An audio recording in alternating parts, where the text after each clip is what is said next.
Aujourd'hui, il y avait une réunion là, de l'exécutif de la MRC de Montcalm.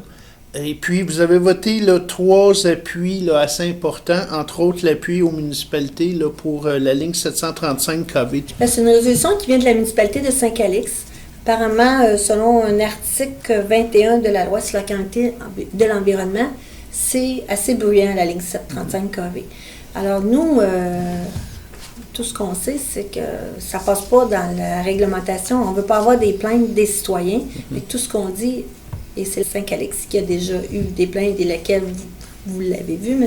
Louis-Charles Toin à l'époque, il nous demande de vraiment que le ministère respecte concernant le bruit. Puis ma résolution disait ceci: les normes utilisées par Hydro-Québec sont inférieures aux exigences de la note 9801 relativement au bruit de la loi sur la qualité de l'environnement. Puis le Conseil demande de ne pas émettre de certificat d'autorisation pour le projet, car l'étude d'impact était complète. On veut qu'ils émettent un avis d'infraction à Hydro-Québec si des plaintes sont vérifiées. On veut qu'ils nous disent si les plaintes des municipalités avec rigueur et diligence appliquées intégralement dans la loi de la qualité de l'environnement, de partager avec la MRC et ses municipalités toute erreur ou élément de non-conformité découvert dans les études d'impact soumises par Hydro-Québec. Dans le fond, c'est vraiment le bruit qui est la problématique. Quelqu'un qui reste à côté, là, vous entendez clair, clair. Fait que, tu sais, on ne peut pas se permettre, nous. Ça fait que Saint-Calix a vu clair, nous ont envoyé la résolution. C'est un appui. Et c'est par 3 demandes, 3 municipalités, c'est où il passe. Les municipalités de Saint-Calix, Saint-Lin-de-Laurentides et Sainte-Julienne. Fait que les maires ont appuyé. Là, c'est ça. Il y a des discussions à faire à ce sujet-là. Oui. Puis ça, c'est envoyé à Hydro-Québec là, pour qu'ils fassent le travail conformément. Là, c'est ça. Les responsables de l'analyse du dossier, c'est Mme Marie-Ève Fortin, Amélie Gagnon, puis Mme Sophie Daigneault du ministère du Développement de l'Environnement, puis M. Denis Talbot à Québec. C'est sûr qu'on veut vraiment qu'ils regardent. Là, la réglementation pour l'environnement, est-elle à changer? Est-ce que vous allez permettre que le bruit soit plus bruyant?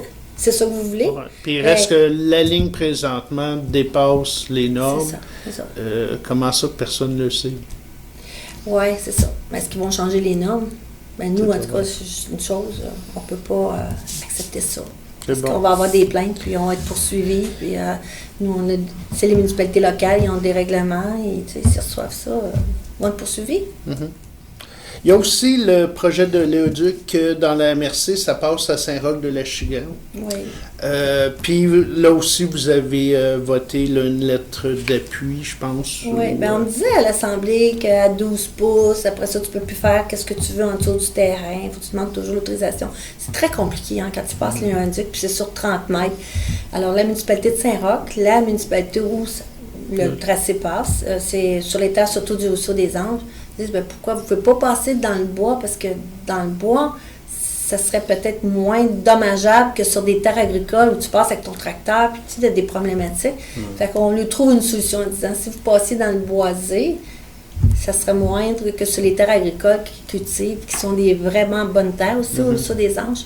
Fait que c'est un appui à la ville de Saint-Roch-de-Lachigane. Ouais. Puis, bon, le dernier point, c'est de demander au gouvernement fédéral de maintenir la gestion de l'offre, là, surtout dans le cadre de partenariat transpacifique. Là, vous savez, on en entend parler beaucoup. Il y a eu des représentations. Nous, ce qu'on a ajouté, oui, on appuie l'UPA dans la gestion de l'offre dans son intégralité actuelle en n'accordant aucun accès supplémentaire à nos marchés sur la gestion de l'offre. Mais on a ajouté aussi et toutes les autres productions agricoles dans le cadre du PTP. Parce qu'il y a d'autres productions aussi qui n'ont pas la gestion de l'offre, mais qui vont être touchées. Alors, pour être unanime, ne pas, la zone de la MRC concentre sur toutes les productions.